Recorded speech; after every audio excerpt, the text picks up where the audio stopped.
vou aproveitar o espaço para falar só de um tema que eu não mencionei. Eu falei muito de carro, mas eu queria chamar a atenção para uma coisa que está acontecendo em São Paulo hoje. A gente nunca teve tanto motoqueiro morrendo na cidade quanto no primeiro semestre de 2024. Desde que as medições do Infociga começaram lá atrás, em 2015, a gente nunca teve um mês, uma média, um período tão letal para motoqueiros na cidade de São Paulo quanto agora.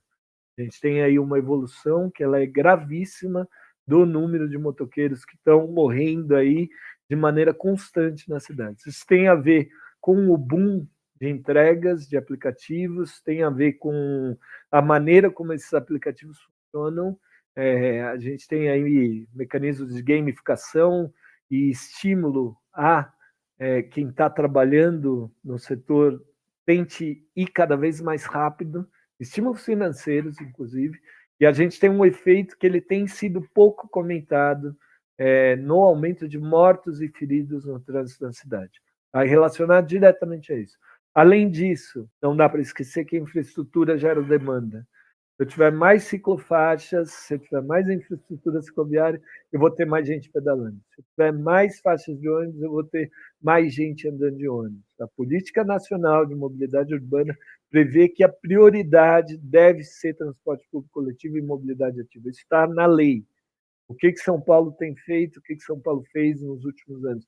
Abriu aí uma estrutura nova, em fase de teste, com autorização da Secretaria Nacional de Trânsito, para circulação exclusiva de motos, as motofaixas ou faixas azuis.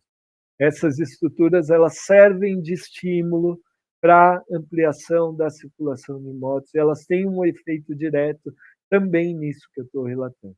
A gente teve a prefeitura aí defendendo e conclamando que não houve nenhuma morte no primeiro ano de implementação. A gente hoje desconfia desses dados. A prefeitura, na verdade, a maneira que encontrou de lidar com o aumento do número de mortes foi simplesmente parar de difundir o relatório de sinistros de trânsito de 2021. Isso é muito grave também. E a gente tem aí suspeitas de que algumas das mortes estão sendo omitidas. Falo isso com base numa reportagem do Jornal da Bicicleta. O jornalista Viduedo, ele teve aí um cuidado de confirmar e checar e descobrir uma morte numa das pistas com motofaixas. A confirmação, em 2 meses depois, a prefeitura ainda não tinha dado a confirmação, e foi só depois desse caso que a prefeitura admitir mortes nas motofaixas aí. É algo muito sério. Daniel, o que isso tem a ver com nossa conversa sobre tarifa zero, sobre mobilidade?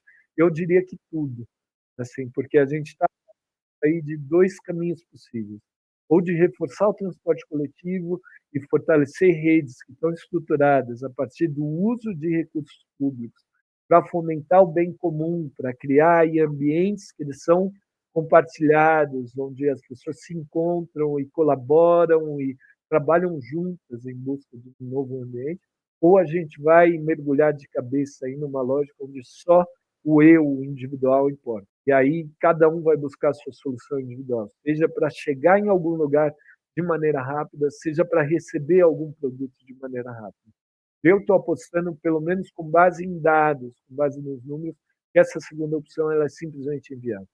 A gente não vai conseguir manter isso sem um custo gravíssimo e enorme social, ambiental e humano nas cidades brasileiras. A gente tem aí a oportunidade de rever, e a tarifa zero é um marco aí nesse debate que está se colocando nessa encruzilhada onde a gente vai ter que escolher um dos dois caminhos.